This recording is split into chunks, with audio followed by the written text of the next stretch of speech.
Well, good morning. Backyard Brian here with you, and we're live from the Garden Center. Connection a second. Okay, it looks like we're back. So I got Jeff Nunchuk here with me at the Village Garden Center. Hopefully our video connection will work here.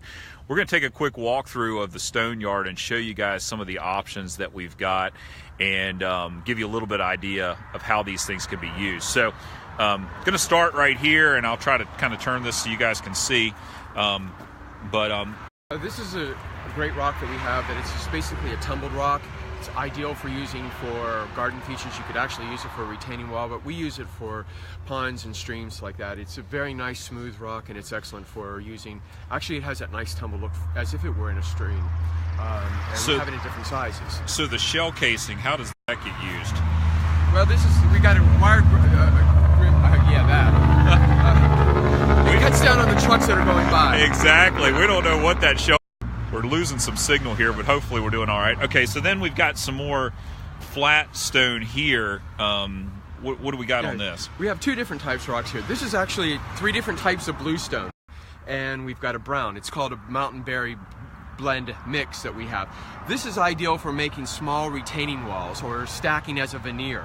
It can be used either side stacked like you see in the palette, and it's got a nice blend. It's basically leftover pieces from big pieces that we use from jobs, but it's been stacked for smaller places. Can be used for walkways and patios. It's a little bit small for it, but it's more ideal for actually for a veneer or walls.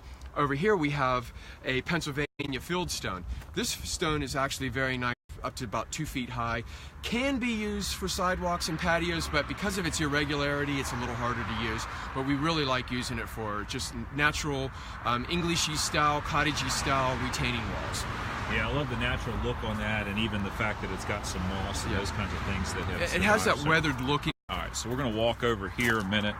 And okay, so now we got some kind of bigger boulders. Tell me what we're looking at here and how this gets used. This is a rock that we get. It's locally harvested. It comes from the mountains, and it's got lichens, moss, everything like that on it. It's excellent for using in the landscape. We don't really use this because of its irregular sizes and its angular shape. Some are round, some are angular. It's really hard to work as walls or as patios, things like that. This is just basically could be used around streams, ponds, things like that, but it's more in the landscape. Gotcha. Okay, and then we got some more mountain berry stone here that we already looked at. And then, okay, out here, let's talk about these big boulders, Jeff. We have just a few more retaining walls. The wall comes right up. It's great for holding back hillsides or just as an accent piece in the landscape. And then these are the Pennsylvania fieldstone that I showed you earlier. These are just big steppers, and we can use these to make steps in the landscape, plant creeping plants in between.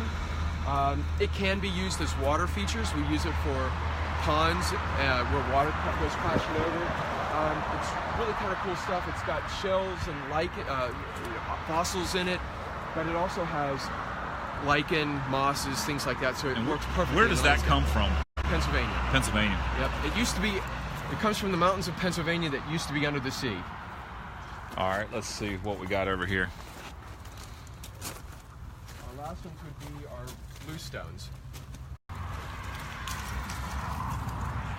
We have two different types, actually three different types of bluestone. We have dimensional bluestone and we have upright irregular.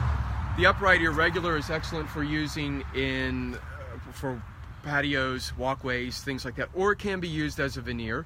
The tumbled bluestone is basically those pieces where it's been tumbled, and you can see that they're all uniform in thickness and they're all the same color. Costs a little bit more for them, but it makes them a very, very nice look. It can be used for retaining walls or as for walkways, patios. And then lastly, we have dimensional bluestone. Dimensional bluestone is all uniform. It's all the exact same thickness. It has a very rough side on one side, which is great for texture. So if you're walking, it's not slick. The other side is nice and smooth.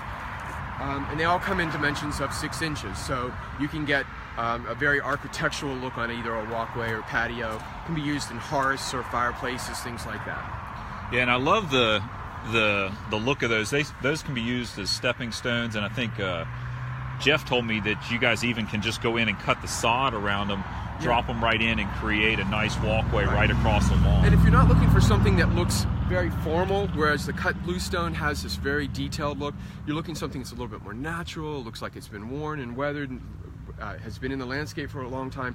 The tumble bluestone is ideal for that. Awesome. So then we got anything else we want to show that's different here? Or that's kind of that's the pretty much it. We also have some Belgian blocks that are they're great. They're granite pieces. They're large. They're basically from India. We get them from India, and they're just chiseled away. Excellent for using, basically for edging material. Can be used as a paver, but it's a little kind of irregular in size. And then we have travertine. We have Peruvian travertine, which is the world's hardest travertine. We got a few pieces of that left as well. That's it. So, all right, well, there's kind of an overview. Jeff here at Village Garden Center, they're right on 250 in Fishersville for your own projects, or they can help you with installation and things like that. We work together with them on projects, and so they do an amazing job. Even if he's wearing a Virginia Tech sweatshirt on the day before UVA is going to, beat them at JPJ. But anyway, we're friends, even though he went to a different school. So, all right, we're going to check out. Hopefully, this came through okay with the traffic noise in the background and a few internet connection issues. But you guys.